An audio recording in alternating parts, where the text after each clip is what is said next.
24 के चुनाव में अब पाकिस्तान की एंट्री हो गई है।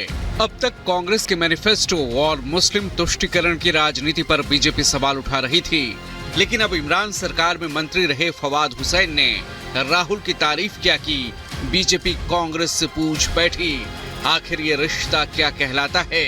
राहुल के एक वीडियो को शेयर कर पाकिस्तानी नेता ने राहुल की तारीफ की है और अब बीजेपी इस मुद्दे पर राहुल के खिलाफ खुलकर मैदान में आ गई है और पूछ रही है कि क्या कांग्रेस का हाथ पाकिस्तान के साथ है। ये रिश्ता क्या कहलाता है राहुल जी?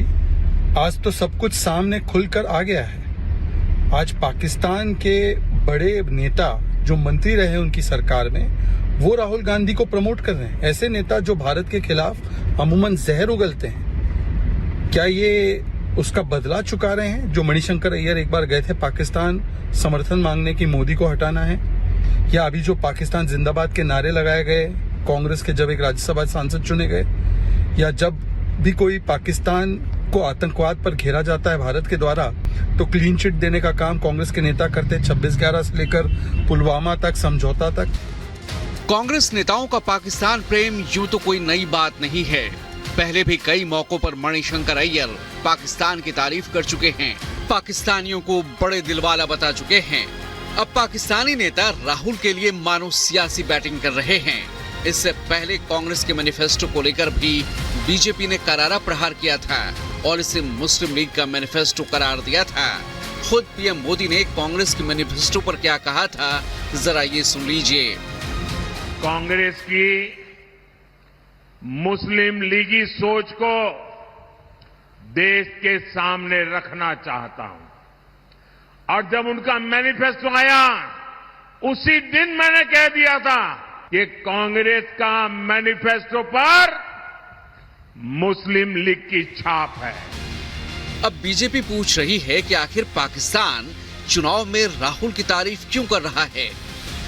मुस्लिम लीग का मैनिफेस्टो तो हमने देख लिया, कांग्रेस पार्टी ने निकाला, शरिया की बात भी कर ली, वोट जिहाद भी कह दिया। अब मुस्लिम लीग ही बनती जा रही है क्या Congress party?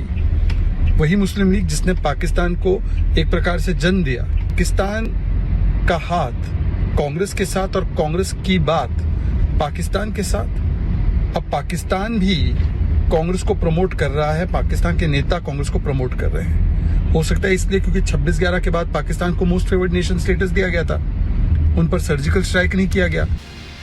BJP IT cell के प्रमुख अमित मालवीय ने राहुल गांधी को लेकर पाकिस्तान के पोस्ट को साझा कर कांग्रेस पर करारा प्रहार किया।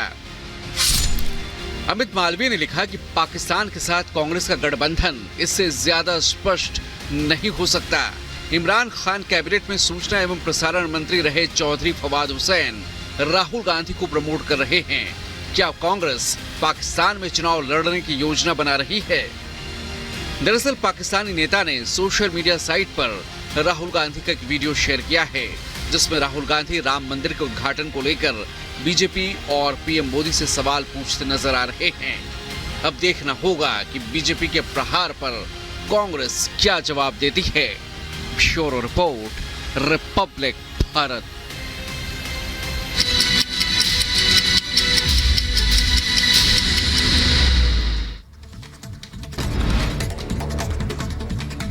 यूपी के मुजफ्फरनगर में पुलिस और शातिर चोर गिरोह के बीच मुठभेड़ हो गई। 2 शातिर चोर गोली लगने से घायल, तीसरा साथी पुलिस को चकमा देकर फरार हुआ। घायलों से तमंचा, बाइक और 2 लाख की नकदी बरामद हुई है। यूपी के बहराइच में 2 बाइकों के आमने सामने की जोरदार टक्कर, हादसे में बाइक सवार 2 लोगों की मौत हुई, एक शख्स गंभीर रूप से घायल हुआ। यूपी के बहराइच में हाईवे पर अचानक से आए कुत्ते को बचाने में बेकाबू होकर पलटी बोलेरो गाड़ी, हादसे में 5 लोग हुए घायल। सभी घायलों को पुलिस ने अस्पताल में भर्ती कराया। यूपी के अलीगढ़ में दिन दहाड़े ज्वेलर्स के घर में लूट की कोशिश, नकाबपोश बदमाशों ने लूट के इरादे से घर पर धावा बोला। घर में मौजूद महिलाओं के शोर मचाने पर बदमाश हुए फरार, सीसीटीवी कैमरे में कैद हुई वारदात। यूपी के हरदोई में अवैध हथियार फैक्ट्री का पुलिस ने भंडाफोड़ किया। 6 तमंचे, भारी मात्रा में बने असलहा बनाने के उपकरण, कारतूस और खोखा भी बरामद किया गया। पुलिस ने 2 लोगों को गिरफ्तार किया है। उत्तर प्रदेश के शाहजहांपुर में चलते इलेक्ट्रिक स्कूटी में अचानक लगी आग। स्कूटी में आग लगते ही युवक बीच सड़क पर ही स्कूटी छोड़कर भाग निकला। और यूपी के गाजीपुर में किन्नर के वेश में वसूली करने वाली गैंग का खुलासा हुआ। पुलिस ने 9 लोगों को गिरफ्तार किया। पकड़े गए सभी किन्नर पुरुष हैं और महिलाओं की ड्रेस पहनकर ट्रांसजेंडर के रूप में लोगों से वसूली और मारपीट करते थे। पीएम मोदी वाराणसी से तीसरी बार करेंगे नामांकन। 13 मई को दाखिल करेंगे पर्चा। वाराणसी से 2 बार सांसद रह चुके हैं पीएम मोदी। गुजरात के बनासकांठा में पीएम मोदी ने कांग्रेस पर बोला हमला। कहा कांग्रेस के शहजादे ने पूरे मोदी समाज को गाली दी। जनता ने 400 से 40 सीटों पर पहुंचा दिया है। अयोध्या में राष्ट्रपति मुर्मू ने रामलला के दर्शन पूजन किए। सरयू घाट पर भी अनुष्ठान किया। हनुमानगढ़ी में हनुमान जी की आरती भी की।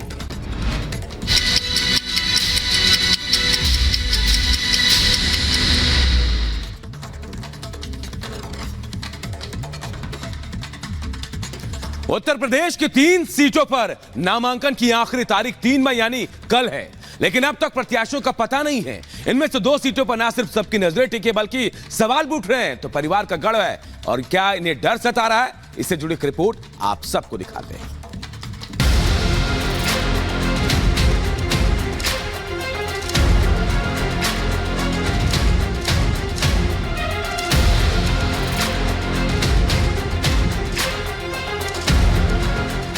तारीख को लगन बहुत है न्यौता करेंगे और 29 से दाबम दाम मचा देंगे। जन भावना है कि गांधी परिवार का लड़े और मेरी भी यही भावना है। बैठक पर बैठक, लेकिन फैसला कुछ नहीं और नतीजा अब भी सस्पेंस बरकरार है। बात उन 2 सीटों की जो कांग्रेस का गढ़ रही हैं, लेकिन फिर भी उन्हें उम्मीदवारों को चुनने में डर लग रहा है। अमेठी और रायबरेली, जो दोनों सीटें गांधी परिवार का गढ़ कही जाती हैं, इन्हीं सीटों से कांग्रेस के तमाम दिग्गज जनता के आशीर्वाद से कई बार संसद पहुंचे, लेकिन 24 के चुनावी महासमर में इन दोनों सीटों पर प्रत्याशियों का अब तक पता नहीं है। नामांकन की तारीख आई, प्रत्याशी का पता नहीं। परिवार का गढ़, फिर क्यों लग रहा डर? अमेठी और रायबरेली सीट पर नामांकन की आखिरी तारीख 3 मई है, लेकिन कांग्रेस अभी तक अपना प्रत्याशी नहीं चुन पाई है। चर्चा इस बात पर हो रही है कि क्या अमेठी से राहुल गांधी चुनाव लड़ेंगे और क्या रायबरेली से प्रियंका गांधी की चुनावी लॉन्चिंग होगी। नहीं, चुनावी समीकरण क्योंकि अभी हमारे कैंडिडेचर को लेके कि रायबरेली से कौन लड़ेगा, वहां से लड़ेगा, अभी तक कोई निर्णय नहीं हुआ। जन भावना है कि गांधी परिवार का लड़े और मेरी भी यही भावना है कि गांधी परिवार से यहाँ लड़े। सवाल यह है कि कांग्रेस के दिमाग में अमेठी